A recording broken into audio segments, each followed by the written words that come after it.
नरेंद्र मोदी काल यांची सभा झाली आणि सभेमध्ये सुधीर मुनगंटीवार यांनी बोलताना एक वक्तव्य केलं होतं आणि त्या वक्तव्यावरून सोशल मीडियावर एक मोठा वाद झालेला आहे। आपल्यासोबत सुधीर मुनगंटीवार आहेत। सुधीरजी, काल तुम्ही असं बोललेत की एकाच खाटेवर बहीण भावाला निर्वस्त्र करून टाकण्यात आलं। नेमका याचा संदर्भ काय आहे आणि विरोधी पक्ष यावर काय टीका करतो? नाही, जेव्हा हुकुमशाहीचा विषय आला तेव्हा आणीबाणी किंवा 1984च्या दंगेची मी माहिती देत होतो की त्या काळी कशा पद्धतीने अत्याचार झाला। निरपराधांना जेलमध्ये टाकलं, पत्नीच्या समोर चलत्या ट्रकमध्ये पतीला टाकलं, लहान मुलांच्या समोर त्यांच्या वडिलांना टाकलं। जे अत्याचार होते त्यापैकी हा एक प्रसंग होता। आता आमच्या प्रतिस्पर्ध्याला विकासाचे मुद्दे राहिले नाही। कालची सभा एवढी जंगी झाली की त्यांना खूप त्रास व्हायला लागला। त्यांना असं वाटलं की या जंगी सभेमध्ये आपण जे विषय मांडतोय ते वाहून जातील। त्यांनी एक मोठी सोशल मीडियाची टीम मोठा खर्च करून त्यांनी हायर केली आहे आणि या सोशल मीडियाच्या माध्यमातून नरेटिव्ह सेट करण्याचा त्यांचा नेहमी प्रयत्न असतो। या अगोदर मग एकदा ताप आला तर त्या तापाचं राजकारण त्यांनी केलं।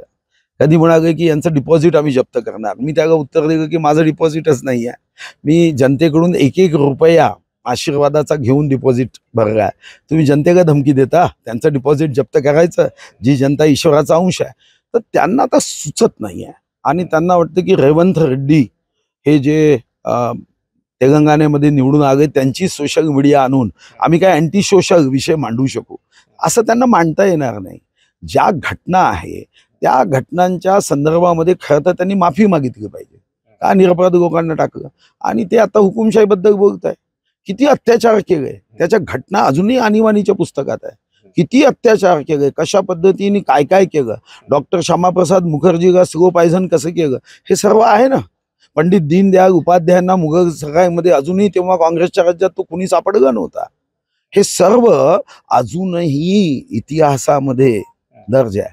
मग अशा प्रसंगात जर तुम्ही म्हणत असाल की तुमच्या कार्यकाळातले जे काही दृष्ट कृत्य आहे ते सांगितलं आणि तुमचं काय पोट दुखतं, तुम्ही माफी मागा जनतेची की आम्ही असं असं केलं होतं आता करणार नाही, ते सांगण्याच्या ऐवजी त्या रेवंत रेड्डीचा सोशल मीडिया घेऊन खोटं नाटक बोलण्याचा प्रयत्न केला तर त्याला उत्तर जनता निश्चित देईल।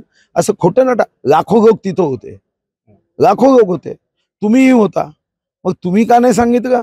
मग हे सोशल मीडियातच काय येतं फक्त, आणि तेही काँग्रेसच्या? हा विचारपूर्वक आहे। अन्यथा पत्रकार हे इतके संवेदनशील आहे की असं एखादं वाक्य राहिलं तर ते सुरू करतात। तुमच्यापैकी नॅशनल लेवलचे टीव्ही चॅनल्स होते त्यांनी सुरू केलं नाही, पण रेवंत रेड्डीची जी सोशल मीडियाची टीम मोठा खर्च करून आणली आहे, एकदा या खर्चाला जर जनता भोगली तर मग 5 वर्ष त्यांना त्रास सहन करावा लागेल। कारण हा खोटा प्रचार आहे, हा दुष्ट प्रचार आहे। स्वतः हुकुमशाही विरुद्ध लोकशाही असा शब्द वापरण्याचा अधिकारच काँग्रेसला नाही। तर हुकुमशाही विरुद्ध लोकशाही हा जो आरोप होता काँग्रेसचा, हा खोटारा कुठेतरी 1984ची शीख दंगल आणि आणीबाणी याच्यामधल्या काही घटनांचा रेफरन्स मी दिला असं सुधीर मुनगंटीवारांचं म्हणणं आहे। मात्र काँग्रेसची सोशल मीडिया टीम जी आहे ती याचा दुष्प्रचार करत आहे आणि म्हणूनच हा सगळा विषय जो आहे तो वाढत आहे असं त्यांचं म्हणणं आहे। सारंग पांडे, एबीपी माझा, चंद्रपूर। एबीपी माझा, उघडा डोळे बघा नीट।